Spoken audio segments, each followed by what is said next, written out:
पलवल के विश्वकर्मा कौशल विश्वविद्यालय के छठे स्थापना दिवस समारोह में उद्यमशीलता केंद्रीय राज्य मंत्री जयंत चौधरी मुख्यातिथि के रूप में शामिल हुए। इस मौके पर मंत्री जयंत चौधरी ने कहा कि श्री विश्वकर्मा कौशल विश्वविद्यालय देश का गौरव है, युवाओं को कौशल के बूते सपने देखना सिखा रहा है। ब्रिज क्षेत्र में ये शिक्षा का ऐसा प्रतिमान है जो पूरे देश में प्रेरणा बन गया है। इस विश्वविद्यालय ने सिखाया कि शिक्षा पद्धति से सामर्थ्य को विकसित किया जा सकता है। श्री विश्वकर्मा कौशल विश्वविद्यालय में केंद्रीय राज्य मंत्री जयंत चौधरी ने का कुलपति डॉक्टर राज नेहरू द्वारा भव्य स्वागत किया गया। बंचारी के नगाड़ों के साथ मुख्यातिथि का सम्मान समारोह में दिव्य अभिनंदन किया गया। इस मौके पर कुलपति डॉक्टर राज नेहरू की उपस्थिति में कुलसचिव प्रोफेसर ज्योति राणा ने आर्ट इंडस्ट्री पार्टनर के साथ एमओयू पर हस्ताक्षर किए। कॉन्सेंट्रिक्स की ओर से 34 लाख रुपए की स्कॉलरशिप का चेक भी सौंपा गया। इस मौके पर मंत्री जयंत चौधरी ने कहा कि श्री विश्वकर्मा कौशल विश्वविद्यालय देश में कौशल शिक्षा का आदर्श है। प्रधानमंत्री श्री नरेंद्र मोदी के नेतृत्व में हमारी सरकार कौशल विकास के लिए प्रतिबद्ध है। उन्होंने विश्वविद्यालय में विद्यार्थियों द्वारा किए गए नवाचार पर आधारित प्रदर्शनी का भी अवलोकन किया। जयंत चौधरी ने कहा कि इस विश्वविद्यालय को कुलपति डॉक्टर राज नेहरू के जुनून ने खड़ा किया है। युवाओं को शिक्षा के लिए बड़ा अवसर है। उन्होंने कहा कि आने वाले समय में शिक्षा के पूरे ढांचे को बदलना होगा। शॉर्ट टर्म स्किल कोर्स से रोजगार मिल रहे हैं। युवा शक्ति बहुत सी परिभाषाओं को बदल रही है। श्री विश्वकर्मा कौशल विश्वविद्यालय के कुलपति डॉक्टर राज नेहरू ने कहा कि विकसित भारत की कल्पना को साकार करने के लिए कौशल सबसे सशक्त माध्यम है।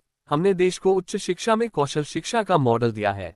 आज देश के कई राज्य श्री विश्वकर्मा कौशल विश्वविद्यालय के मॉडल का अनुसरण कर रहे हैं। हमने सेंटर ऑफ एक्सीलेंस के जरिए नवाचार का एक इकोसिस्टम तैयार किया है।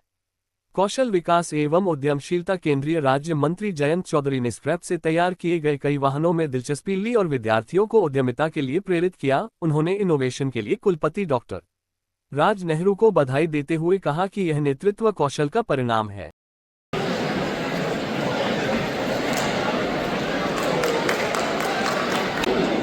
AI is not going to come, it's already here. Robotics are not going to come, they're already well integrated.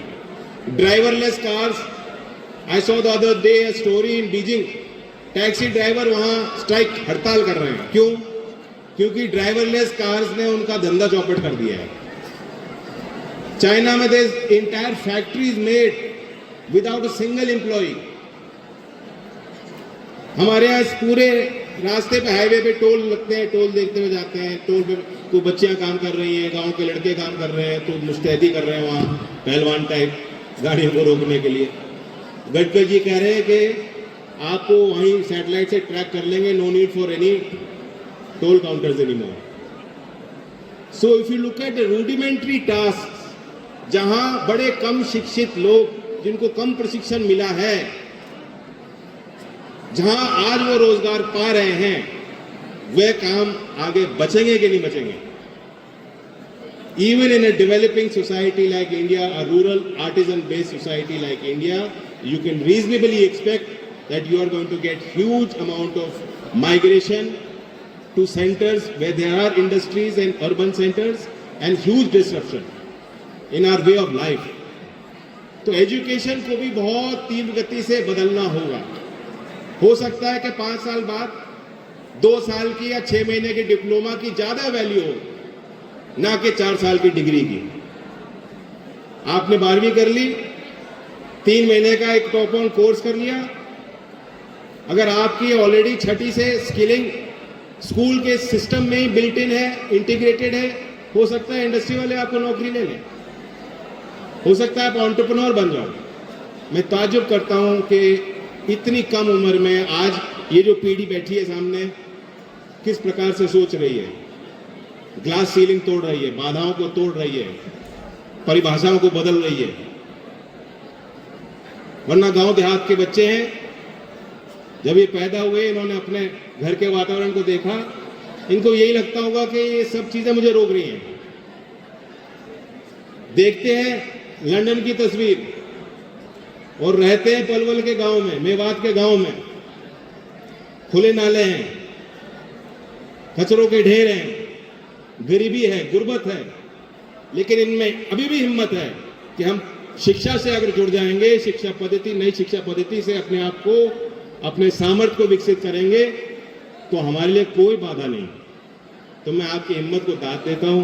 आज के अचीवर्स को जो हमने सम्मानित किया, यंग एंटरप्रेन्योर्स को, दानदाताओं को जिन्होंने करोड़ों रुपए दान दिए ताकि गांव के बच्चों को स्कॉलरशिप मिले, इन बच्चों ने बहुत तेजी से वहां ताली बजाई। मैं पूछा था ताली क्यों बज रही है, उन्होंने कहा पैसा स्कॉलरशिप का इन बच्चों को जाने वाला है। तो दानदाताओं को विशेष तौर से धन्यवाद देता हूं। और मेरा एक ही मैनेजमेंट का एडवाइस है, मेरा बहुत कम एक्सपीरियंस है, I work in investment bank, और फिर मैं सामाजिक राजनीतिक क्षेत्र में जो कुछ भी मैंने पढ़ाई करी थी सब भूल गया, लेकिन सीखने को बहुत मिला। There is only one advice in terms of management that I can tell the students here,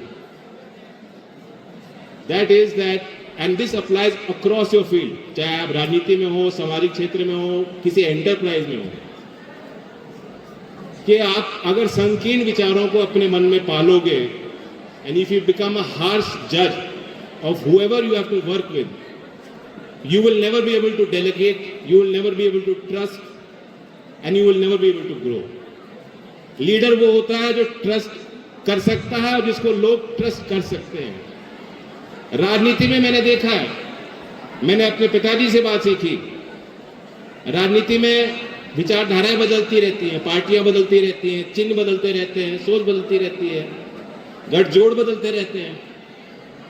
कई बार ऐसे लोग होते थे जिनको हमने टिकट दिया, एमपी बन गए, पार्टी छोड़ गए, बड़ी नाराजगी हुई, फिर वापस आना चाहते थे, फिर हम उन्होंने ले लिया।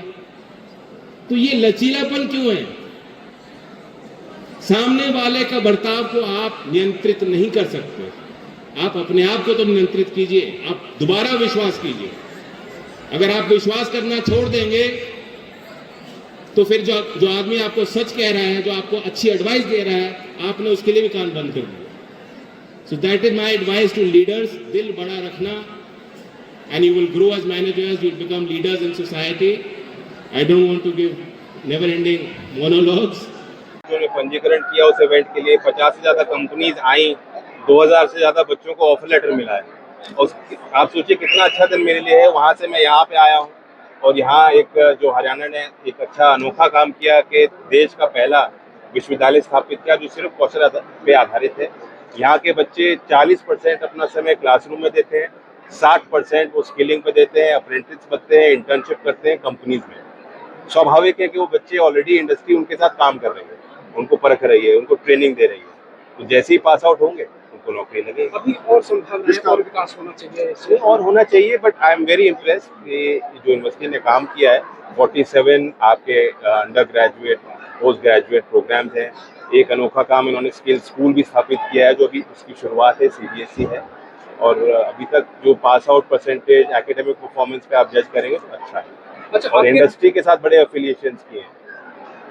आपके पिताजी चौधरी अजीत सिंह जी और आपके दादाजी पलवल में बहुत बार आए, मंत्री बनने के बाद आप पहली बार आए, क्या कहेंगे? पहली बार आया सर जी, मंत्री बनने के बाद नहीं, चुनाव में आया था।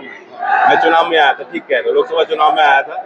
यहाँ 2-3 गांव में मेरी सभा लगी थी, आपने मुझे बताया और खुशी हो रही है। आप सोचिए कि एक तरह से तो मेरी जो हमारी गांव हैं चौई साहब के, हमारे पूर्वजों के, यही इस इलाके में ही गाँव है, यही से निकासी हुई। पलवल ब्रिज के क्षेत्र में ही माना जाता है, ब्रिज का ही क्षेत्र है। पलवल के लोगों को क्या संदेश देंगे?